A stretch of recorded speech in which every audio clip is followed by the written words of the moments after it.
Proposed new legislation to help curb gun violence is coming from an unlikely place.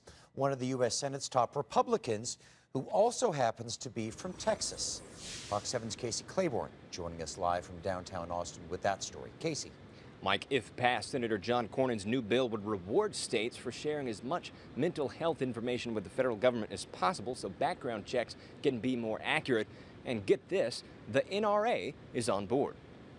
With the Mental Health and Safe Communities Act, Republican Senator John Cornyn from Texas is hoping to fix the existing background check system without expanding it.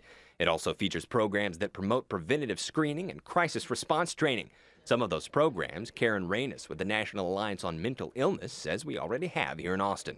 I think we definitely want to thank Senator Cornyn for his leadership and commitment, because for us this bill is really about keeping people who have serious mental illnesses out of jail and getting them access to the kind of treatment and supports that they really need. As for the gun portion of Cornyn's bill, it would increase grants by up to 5% for states that send the federal background check system at least 90% of their records on people with serious mental illnesses, something the National Rifle Association agrees with, and so does the National Alliance on Mental Illness. It's really just an opportunity to say, can we work collaboratively together at the federal and state level to try to prevent future tragedies? Okay, and that's something that NAMI supports. And that is something that NAMI feels comfortable with. Steve O is a law enforcement officer and manager of a brand new store called Guns Warehouse in Cedar Park.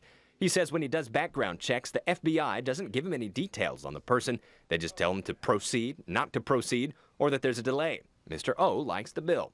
I don't think there's anything bad about having more information to make that educated decision, that the FBI needs to make that decision on whether or not this person is legally able to purchase a firearm. On the other side, Dan Gross, the president of the Brady Campaign to End Gun Violence, says everyone agrees that more should be done to treat mental illness.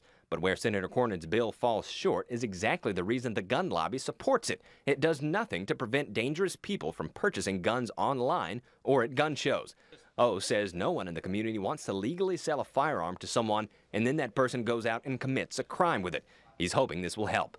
My hope is that unnecessary gun violence does decrease. I'm hoping this is one of many methods that will help decrease that. When John Russell Hauser fired his gun at a theater in Lafayette, Louisiana a couple of weeks ago, information on his mental health hadn't been sent to the federal background check system, so he bought that gun easily. In theory, this new bill will fill in some of those gaps.